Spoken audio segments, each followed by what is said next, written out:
Comparison is the thief of joy, and I'm going to repeat this phrase over and over again in this video. I'll just use me as an example and explain why. This is powerlifting. Up. Slightly. Lift. Up. This is bodybuilding.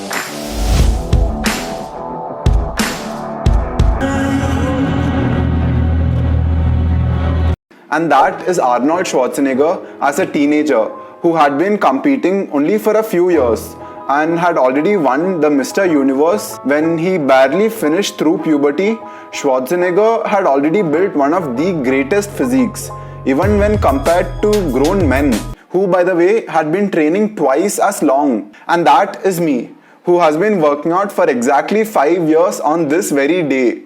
And I know for a fact that I don't look anywhere close to how Arnold looked. But when I've been super strict with my diet and really dug deep, I looked like that. But I'm still aware of the fact that I'm nowhere as close to how these other guys looked for the same amount of time. So why is it that muscle mass, strength, and in some cases even lower levels of body fat seem to come naturally to some, and for others it's very hard, and in some cases even impossible? And for that I have one word: genetics. We all know that genetics plays a huge role when it comes to things like how you look, how tall you are, the color of your skin, the color of your hair. But we can't really control those things. But when it comes to building muscle and losing fat, we do have a certain level of control over that. And how big a role does genetics play in all this? The answer is more than we'd like it to. Let's just take an example of the record holders for the 100 meters race. Yeah, so I'm just going to read it out of my laptop. So yeah, let's go. Usain Bolt, country Jamaica. Tyson Gay, country USA. Johan Blake, country Jamaica. How are you going to tell me that genetics and in some cases even ethnicities don't have an advantage compared to others? Just a quick analogy that you can use as an example. If you have a Maruti 800 and even if you put the best fuel in it, there's a limit on how fast it can go. And compare that to a Ferrari with very bad quality fuel. Even if the Ferrari has very bad quality fuel, it will outperform and beat the Maruti 800 any day. And in that case, is it fair for us to compare the two drivers and tell that the driver in the Maruti 800 was incompetent? We can't, and we shouldn't. We shouldn't compare the two drivers solely based on their ability or the skills of driving a car. And that same analogy applies to you and I as well. Now more than ever, because we get caught up in comparing ourselves with others on social media. We get rewarded by parts, likes, thumbs up, and we conflate that with value and we conflate it with truth. We have less control over who we are and what we really believe. We only see the best of the best, the top 0.1, the creme de la creme of any industry. And we feel like we are incompetent. We feel like we are not good enough. We're not pretty enough, we're not rich enough, we're not smart enough, we're not buff enough. And let me tell you something, that is not true. And something that I want to remind you and myself is that comparison is the thief of joy. This topic is something that has been on my mind for a very long time.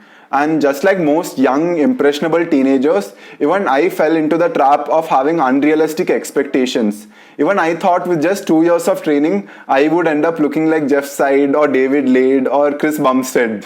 And 2 years into my lifting journey, I was nowhere close to how they looked. So much as to say that in some cases, I looked worse than their before photo. And after the 2-year mark, to be honest, I was pretty disappointed. Don't get me wrong, I do agree that irrespective of whether you have good or bad genetics, we do need to have good work ethic, work hard, be disciplined and spend time in it.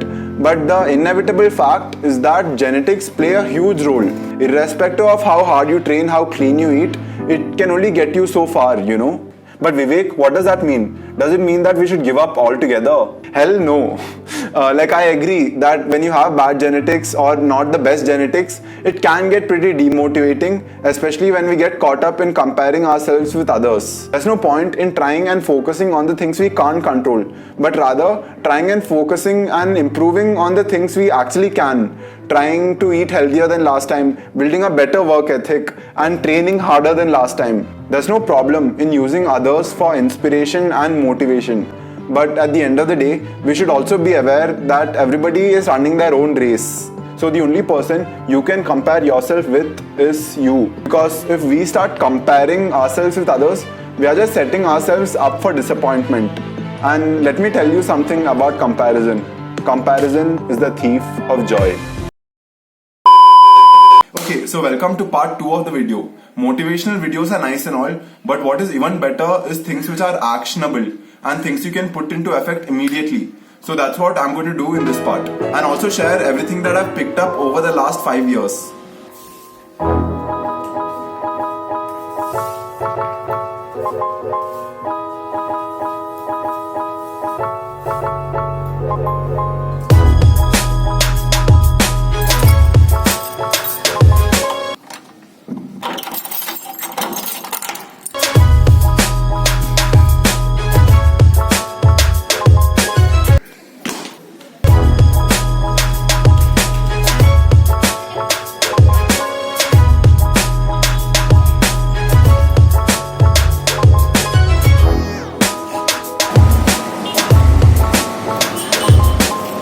I've said this before, but I'll say it again. When it comes to picking a gym, convenience should be your top priority so that you don't make excuses to not go. Every gym that I've ever been to has been close enough so that I could walk to it.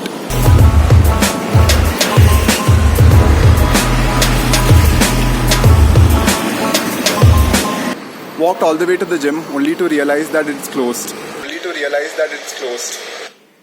Yeah, so there's actually a reason behind that. The reason why gyms are shutting down now is because of the increase in COVID cases in India. So the government has decided to shut down gyms temporarily. And cops were going around making sure that gyms were being shut. But today, being my 5-year anniversary with the gym, I didn't want that stopping my workout.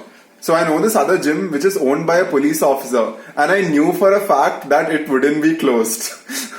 I know that that's a little messed up, but for me who wanted a gym to work out in, I guess I don't mind, and that turned out well for me. Okay, now back to the vlog.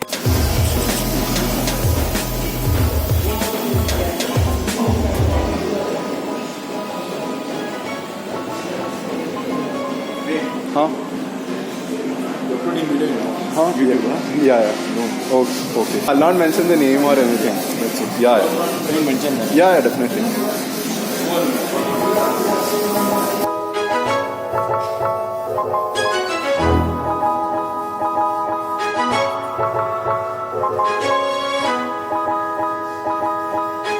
A workout for me lasts anywhere from 1 to 1 hour 15 minutes at max. I work out 4 days in a week, and on the remaining 3 days I go running. No matter how many fancy exercises you do, the principles and the fundamentals remain the same. The concept of progressive overload, which basically means in order to make a muscle bigger, you need to make it stronger. You can progressively overload your muscle either by increasing the weight each time you do an exercise, or choosing the same weight and doing more repetitions or more reps of the same weight. And that way, you are forcing your muscle to grow. A workout for me consists of 5 or at max 6 exercises, which usually starts off with a heavy compound exercise like squats, overhead press, weighted dips and weighted pull-ups. Today, I had a shoulder-focused push workout. So the first exercise I did today was a standing overhead press. I did 60 kilos of 8 sets of 3 reps each. After the compound lifts, I focused on isolation exercises with slightly higher reps.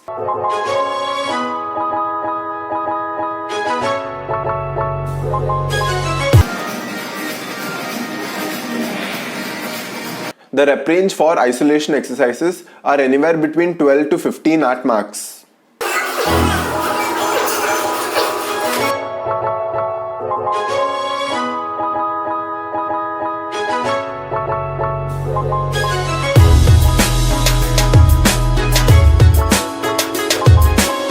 Yup, so that was my day. I got back home, had a bath, had dinner and called it a day. And because I was not a regular member of the gym, I had to pay $200 just for a daily pass. Yup, so please do hit that subscribe button. Thanks. No, but on a serious note, if you do like the channel and like the videos I make, please do consider hitting that subscribe button and also giving this video a like. It really means a lot. And I also respond to each and every one of your comments. So don't be hesitant. Or don't hesitate. Yeah, don't hesitate to leave your comments down below and I will respond to it. So yeah, that's it for now. And I will see you in the next one. Bye. And then I moved on to shoulder pressing isolations. Oh, this is making it to the bloopers.